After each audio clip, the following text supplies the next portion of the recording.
सारनाथ थाना क्षेत्र के सोना तालाब इलाके में युवक का शव किराए के कमरे में फांसी फंदे से लटकता मिला। सूचना के बाद पहुंची पुलिस ने दरवाजा तोड़कर शव को कब्जे में लिया और पोस्टमार्टम के लिए भेज दिया। प्रारंभिक जांच में घटना के पीछे प्रेम प्रसंग वजह बताई जा रही है। कानपुर निवासी सोनू किसी काम से पिछले कुछ दिनों से वाराणसी में किराए का कमरा लेकर रह रहा था। आसपास के लोगों के अनुसार वो पिछले कुछ दिनों से मानसिक रूप से परेशान भी दिखाई दे रहा था। खानापुर वाले एरिया में किसी सोनू नाम के लड़के ने, जिसकी उम्र लगभग 22 वर्ष है, फांसी लगा ली है। तो उसके संबंध में उसके घर वालों को सूचित कर दिया गया है। उसके घर वाले कानपुर में रहते हैं और यहाँ पर उसके मौसा रहते हैं, जिनके सामने सब अग्रिम विधिक कार्रवाई की जा रही है और आगे की जांच पुलिस के द्वारा की जाएगी। जैसा भी होगा अभी उसकी छानबीन की जा रही है। जैसे सब चीज़ें, मोबाइल उसका रिकवर किया गया और बाकी जो भी रहेगा वो सब आगे अभी तो सब चर्चा का विषय है। बाकी ये रहेगा कि जो भी इसमें आएगा पूरी जांच के बाद सब निष्पक्ष कार्रवाई होगी। आज इस मोहल्ले में हमारे भाई साहब हैं शिव कुमार कश्यप जी, इन्हीं के घर में लड़का किराए पे निवास कर रहा था और किसी कारणवश अब इसने आत्महत्या कर लिया। हम लोगों को जैसे ही सूचना मिली हम सारे लोग आ गए और इसके घर भी सूचना दे दिया गया है। वो लोग भी आने का प्रयास कर रहे हैं। रीज़न क्या है और रीज़न कुछ समझ में नहीं आ रहा है। अब ये जो जांच वगैरह हो रही है उससे रीज़न सारे आ जाएंगे। यहाँ पे हमारे प्रशासन के लोग भी हैं। किस थाने के प्रशासन? ये सारनाथ पुराना पुल चौकी इंचार्ज साहब हैं और सारनाथ एसओ साहब हैं, सीओ साहब हैं और हमारे चौकी के सभी सम्मानित दीवान जी लोग हैं। सभी लोग हैं, पूरा शासन प्रशासन। अकेले रहते थे? हाँ, ये अकेला रहता था अपने परिवार से दूर होके। इसी मोहल्ले में इसके रिश्तेदार भी हैं जो हम लोग के काफ़ी करीबी में हैं और सूचना मिलने पे हम सारे लोग आए हैं यहाँ पे।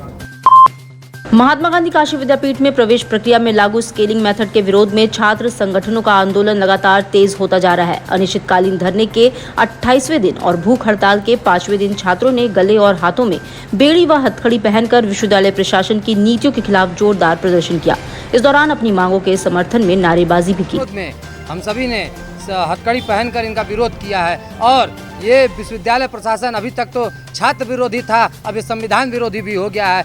यहाँ कुलसचिव महोदय ने आज लगभग 2-3 दिन पहले ये स्केलिंग मेथड निकाला है, जिसमें ये लिखा है कि 2 अभ्यर्थियों की स्केल प्राप्तता समान होने की दशा में प्रवेश ब्यूरो का 2025-26 के मेरिट के आधार पर बिंदु संख्या 7 में उम्र के हिसाब से अगर किसी छात्र का परसेंटेज सेम है तो उनका परसेंटेज न देखते हुए उनकी उम्र देखा जाएगा। जो उसमें उम्र में बड़ा होगा उसे वरीयता देकर एडमिशन दिया जाएगा। ये साफ तौर पे संविधान के अनुच्छेद 29(2) का उल्लंघन है। और साथ ही अगर किसी भी छात्र का शिक्षा का अधिकार, समानता का अधिकार है जो हमें अनुच्छेद 14 देता है, अगर किसी भी छात्र के साथ अनुच्छेद 14 के अकॉर्डिंग अगर स्केलिंग मेथड के हिसाब से अगर किसी छात्र के साथ मतभेद होता है तो अनुच्छेद 14 का उल्लंघन है।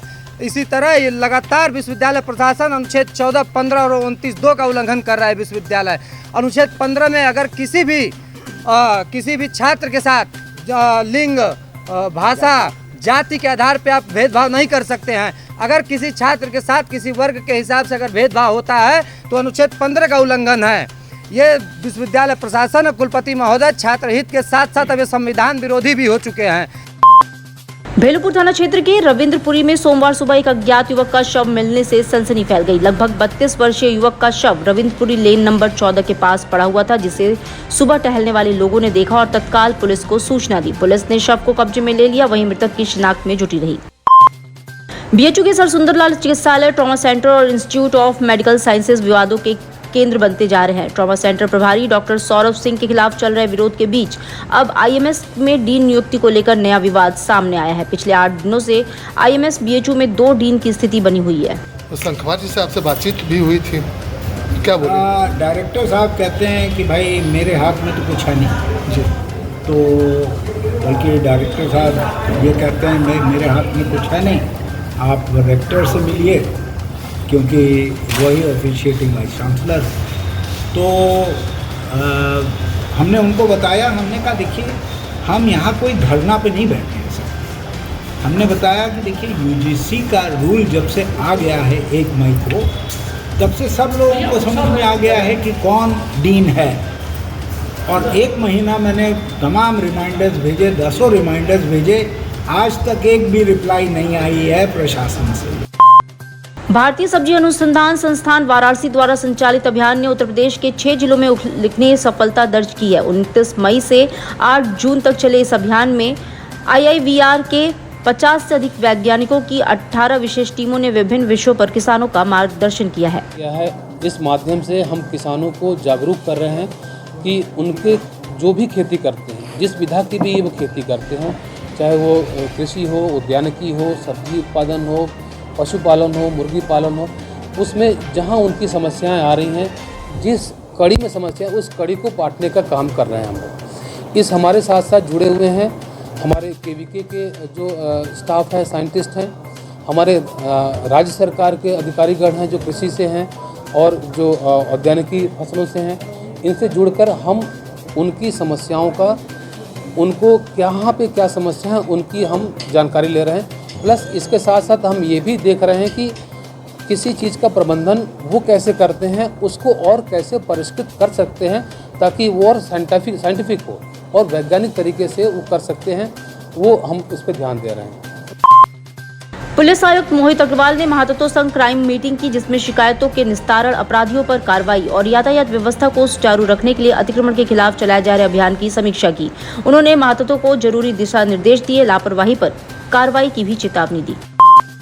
नगर निगम मिनी सदन की बैठक सोमवार को टाउन हॉल के महापौर अशोक तिवारी की अध्यक्षता में हुई। इसमें पार्षदों ने अपने अपने क्षेत्रों की समस्याएं बताई। पार्षद की कार्यप्रणाली से नाराज दिखे, वार्डों में पेयजल, सीवर आदि की समस्याएं गिनाई। महापौर ने शीघ्र समस्याओं के निस्तारण का भरोसा दिलाया, साथ ही संबंधित अधिकारियों को कड़े निर्देश भी दिए। बैठक में साफ सफाई, रिबोर, हैंडपंप और चापाकल की मरम्मत जैसे मुद्दों पर भी चर्चा हुई। काशी में आने वाली कामकाजी महिलाओं को अब रहने के लिए परेशानियों का सामना नहीं करना पड़ेगा। योगी सरकार श्रमजीवी महिलाओं के रहने के लिए बहुमंजिला सुरक्षित आवास का निर्माण करने जा रही है। शहर में श्रमजीवी महिला छात्रावास का निर्माण जल्द ही शुरू होने वाला है। इसके लिए महमूरगंज में जमीन चिन्हित कर ली गई है। जमीन महिला कल्याण विभाग को हस्तांतरित होने की प्रक्रिया में है। जल्द ही एजेंसी का चयन कर महिला छात्रावास के निर्माण का काम शुरू होगा।